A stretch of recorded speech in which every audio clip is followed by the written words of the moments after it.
500만 명 자영업자 시대. 그중 고향에 떡볶이집을 오픈해 일 매출 200만 원을 돌파한 대박 매장이 있다. 하지만 그 결과는 단 하루 만에 만들어진 것이 아니다. 아씨 안 되겠다 안 나온다고. 잠깐 뒤로 뺄게. 백. 전편에 이어 이 대박 매장이 만들어지기까지 쉽지 않았던 그 과정을 이어서 따라가 본다. 그리고 완전히 그게 좋아서. 네, 그러니까 배경이랑 어울리는 거죠. 좀 따뜻한 배경. 현재 가맹점의 공사는 멈춰 있다. 이유는 단 하나. 바로 옆 매장의 간판이 너무 비슷했기 때문이다. 더 확실하고 더 분명한 간판부터 다시 기획 중이다. 근데 실은 이런 연세가 되게 느낌 있잖아요. 떡볶이 집에서 이런 거 있으면 되게 딱 떡볶이 장인 느낌이 딱 나와가지고. 안녕하십니까. 며칠 뒤 간판부터 새로 기획한 고향 능곡점의 공사가 마무리됐다. 오늘은 집기 배치를 위해 대표는 다시 고향으로 향한다. 능곡점 이제 인테리어 끝났고 네. 새로운 인테리어 들어가기 때문에 아, 네네. 인테리어 마감이나 그냥 오늘 집기류들 세팅도 제가 직접 해줘야 될 것 같아요. 거기는. 아, 그 원래 다 세팅되어 있지 않나요? 업체들이? 맞아요. 근데 업체가 두 군데서 들어오고 네. 중간에 통제하는 사람이 한 명 있어야 아, 혼동 없이 네. 설치할 수 있고, 그리고 매장 자체가 너무 좁다 보니까 집기 배치들이나 아니면 가구 배치들을 잘해야 되기 때문에 제가 직접 무조건 가야 됩니다. 잠시 후 양쪽으로 갈라진 후 다시 안녕하세요. 안녕하세요. 아, 노가다야겠네. 다 옮겨야겠네, 이거. 45박스 먼저 도와주셔야 될 것 같은데요? 잠깐만요. 결국 절대 도와주지 않던 촬영 PD까지 붙었다.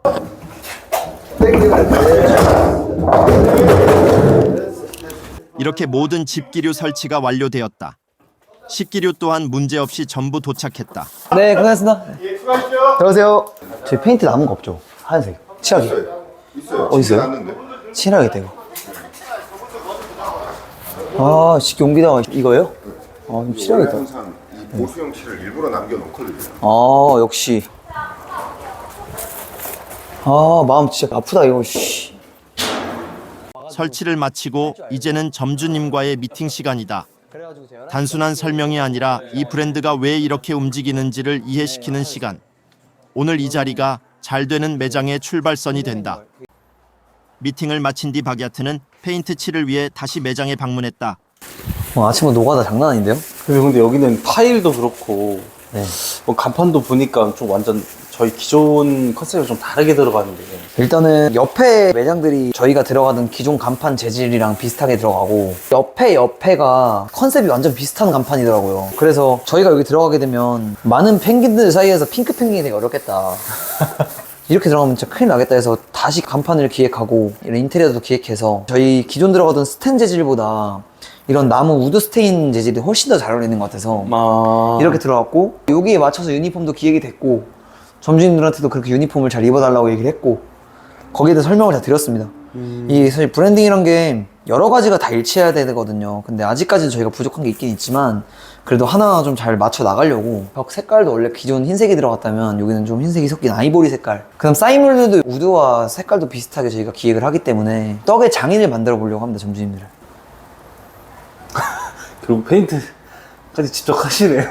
페인트 마감이 좀 조금 잘못됐다고 하는데 가서 봐야 돼요. 보고 안 되면 빨리 해드려야죠. 다시. 직접 하시게요? 아니요, 업체 불렀었죠. 안성화 양점 오픈편에서 페인트 작업은 업체에 맡긴다고 했었던 바게아트. 그런데 결국 직접 붓을 들게 되었다. 옛날에 제가 본 점 이거 혼자 칠하다가 다 울어가지고 새벽에 혼자 칠했거든요. 직원들이 출근하자마자 울더라고요. 이게 뭐냐고. 지금 그래도 좀 합니다. 좀 잘하시는데요? 네, 지금 잘하죠. 그리고 이쪽 사이드에도 있어요. 나중에 페인트나 할까? 오케이, 이 정도만 하면 될 것 같습니다. 이제 순탄하지만은 않았던 고향 능곡점의 인테리어가 성공적으로 마무리됐다. 최소한의 공간에서 최고의 효율을 내기 위한 설계. 그리고 그 안엔 떡의 작품이 추구하는 브랜드의 철학이 고스란히 녹아 있었다. 오픈 당일 매장의 상태를 확인하기 위해 바게아트는 또다시 능곡점으로 향하고 있다. 대표님, 네. 그럼 오늘 또 매장 오픈을 한다고 하셨는데 네. 가게 오픈하기 전에 딱 3가지 중요할 체크할 사항이 있나요? 일단은 점주님들 마인드 엄청 중요하고요. 제일 중요합니다. 그 다음 마케팅, 그 다음 이제 브랜딩의 이해, 이게 가장 중요한 것 같아요. 예를 들어서 우리가 추구하는 브랜딩 방향성은 하나인데 네. 점주님은 다른 방면을 보고 많이 마케팅을 하고 싶어 하거나 다른 부분에 신경을 많이 쓰다 보면 우리가 광고했던 내용들과 그 매장을 와서 몸소 손님들이 경험을 할 때 언행이 일치하지 않기 때문에 매장의 정체성을 잃을 수가 있거든요. 점주님들 우리의 방향성을 이해하는 게 가장 중요하다고 생각을 해요. 네, 그래서 언행이 좀 일치해야 된다? 매장 관리나 이런 거 말씀하실 줄 알았는데 되게 좀 오히려 브랜딩에 초점을 많이 맞추시네요. 그것도 마찬가지고 거기 자체에서 매장의 관리가 꼭 필요하다고 생각을 합니다.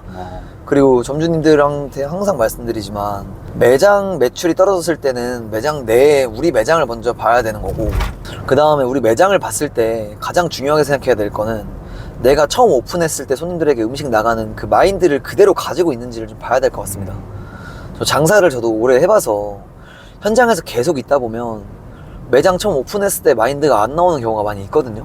예를 들어 뭐 너무 익숙한 일을 반복하다 보니까 조금 대충대충 나가는 경우가 생기게 되더라고요. 근데 그런 부분을 좀 잘 잡아줘야 될 것 같고, 점주님들도 그런 부분을 좀 신경을 쓰라고 항상 제가 말을 전달하고 있습니다. 여기는 완전 단지 내에 있는 주상복합 같은 거예요? 아파트 상가죠. 주상복합 아파트 상가. 근데 이쪽이 먹는 상권이 잘 갖춰져 있어가지고 저희 쪽에는 유동인구가 엄청 많다기보다 워크인 고객이 유입되기 쉬운 좀 상가예요. 살짝 빠져있지만. 안녕하세요. 네, 안녕하세요. 네, 냉장고 넣을게요. 아, 정신없다. 그렇게 고향 능곡점에 도착한 박야트. 하지만 매장은 손님들로 가득 차 있어 정신없이 바쁜 상황. 대표는 자신의 발걸음이 방해가 될까 커피만 건네고 매장 밖에서 조용히 지켜보고 있었다.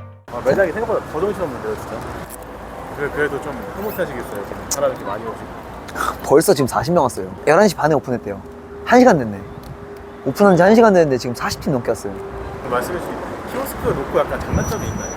장단점이 있어요. 예를 들어서 우리같이 옛날 시장 떡볶이 같은 경우에는 키오스크를 안 놓고 저는 사실 오뎅 먹고 오뎅 꼬치 개수대로 이렇게 계산하는 걸 되게 추구합니다. 그런 방향, 그런 감성이 있기 때문에 추구하는데, 사실 키오스크가 인원 한 명 값을 해주기 때문에 그래서 어쩔 수 없죠. 뭐 저런 건 써야 되는데, 제가 그래서 점주님한테 고집하는 건 오뎅이나 떡볶이 1인분 먹었을 때는 키오스크 찍게 하지 말고 그냥 드시고 꼬치 개수대로 계산하라, 이렇게 항상 말씀드리거든요. 오뎅 하나 먹는데 키오스크 찍고 먹으면 재미없잖아요. 와서 먹고 해야지. 근데 지금 점심시간대잖아요. 보고 막 매출 달라고 이럴 때 놓치지 말아야 될 거나 대응할 게 있나요? 주방 동선이랑 손발이죠. 주문 들어오면 얼타지 말고 한 명 사이드, 한 명 메인 떡볶이 이렇게 잡고 설거지까지 같이 해야 되기 때문에. 근데 여기 오픈하고 진짜 아무도 몰라주면 너무 서운할 것 같은데 네. 이렇게 많이 존재감 드러내면서 이렇게 좀 오픈하는 걸 알릴 수 있는 노하우가 있나요? 노하우요? 일단 이거 진짜 비법 노하우인데, 일단 우리는 진짜 노하우가 있는데 마케팅 팀에서 오픈하기 전에 오픈 소재들을 잘 골라서 당근마켓이나 SNS에 광고를 미리 합니다. 예를 들어 사람들이 호기심을 좀 볼 수 있어야 되기 때문에, 우리 안산에서 대박 나서 여기 온 거잖아요. 그래서 안산에서 뭐 연 5억 5천 팔던 떡볶이 이제 고향에서 맛볼 수 있다부터 시작해서 시나리오를 한 달 전부터 준비해서 짜놔서 딱딱딱딱 올리는 게 첫 번째고요. 그럼 관심 되게 많이 갔습니다. 아, 이거 완전 노하우인데? 여기 잠깐 앉을까? 그러면은 그 매장을 본 사람들은 호기심을 가질 거고, 인터넷에 검색을 해볼 거고, 거기에 대해서 플레이스 본질이 잘 갖춰져 있어야 되고, 정체성이 뚜렷하게 보여줘야 되고, 그렇게 호기심을 끌어주면서 유입을 시키는 방법입니다. 그게 가장 큰 마케팅이라 생각해요, 오프라인 매장에서. 아, 이제 가볼까? 아니, 지금 들어가지 못하겠어요, 바빠서. 점주님, 괜히 내가 거기서 얘기하면 혼란스럽고 정신없어서 장사에 도움이 안 돼요. 이렇게 매장 맨날 운영하실 때 네. 광고를 만들기 위해서 어떤 노력을 하세요? 저는 일단 우리 매장이 핫하다는 걸 많이 알려줘야 된다고 생각을 했고, 손님들에게 너무 오버하는 것보다도 기본기를 되게 잘 지키고 음식 하나하나에 되게 애절하고 신경을 많이 썼습니다. 그리고 손님들이 원하는 부분을 최대한 좀 맞춰드리려고 했습니다. 예를 들어서 떡볶이 파는 사람이 소스 많이 주세요, 아니면 순대보다 내장을 많이 주세요 하는 거는 손님들이 충분히 할 수 있는 얘기잖아요. 그래서 그런 부분에 대해서도 엄청나게 손님들 말씀 잘 들었고, 최대한 많이 해주려는 모습을 많이 보여줬던 것 같아요. 그러면 사장님들이 이런 마인드를 꼭 버려야 됩니다 하는 게 있어요? 아, 저 이런 말 하면 욕먹을 수도 있는데, 장사가 사실 쉽진 않잖아요. 기사에서 그런 글을 봤어요. MZ들이 창업을 하면 거기에 대한 워라밸이 꼭 필요하다. 근데 사실 워라밸이 필요하신 분들은 장사를 하지 않았으면 좋겠습니다. 왜냐하면 어차피 그분들은 쉬는 건 뭐 나한테 피해되는 건 아니지만 매장이 피해가 되고 매장이 많이 주춤할 수 있기 때문에 저는 그래서 손님들이랑 약속한 글이 있었어요. 매장 운영할 때 365일 연중무휴 쉬지 않습니다. 전쟁 나도 장사할 거고 나 결혼식 날 하루 쉬겠다 그랬는데 그걸 어떻게 해서든 지켰습니다. 눈이 오든 비가 오든 배달 대행업체가 운영을 안 하던 문 열고 홀테이커 손님도 많이 받고 손님들을 항상 기다릴 수 있는 매장이 돼야 됩니다. 저녁에도 엄청 가야 되겠다. 보니까 간판이 좀 저것도 불이 들어오는 간판이에요. 저 불 들어오면 엄청 이뻐요. 저녁에 이제 우리가 보름달 느낌의 간판, 저게 이제 PC판이라는 건데 PC판 두께를 조금 두껍게 해서 안쪽에 조명 배치를 잘 해놓으면 밤에 보름달이 뜬 것처럼 이렇게 나오거든요. 가래떡이 전통 음식이기 때문에 좀 전통과 어울리는 보름달, 이런 나무 컨셉, 옛날 방앗간 컨셉 이렇게 좀 세팅을 해놨어요. 네. 오히려 우리가 더 잘 보이는 것 같아요. 옆에 막 입체적인 간판. 원래 우리가 저렇게 옆에 입체적인 간판을 사용했었는데 부동산 간판도 이렇게 입체 간판이고 미등도 그렇고 심지어 목돈 저기 옆에는 우리랑 간판 색도 비슷해. 우리가 미등 부동산을 띄워줄 수밖에 없는 거란 말이에요. 양쪽에 이렇게 똑같은 색깔 간판이 들어가게 되면 미등 부동산이 튀고 우리가 묻힐 수밖에 없어서 그래서 우리가 이렇게 이번 기획을 되게 잘한 것 같아요. 왜냐면 멀리서 봐도 딱 떡짝이잖아 여기. 심지어 매장 평수가 제일 작은데도 제일 튀어요. 남자분님, 밀떡볶이 1인분 들어와서 하나 올려주세요. 사모님 혹시 에어컨은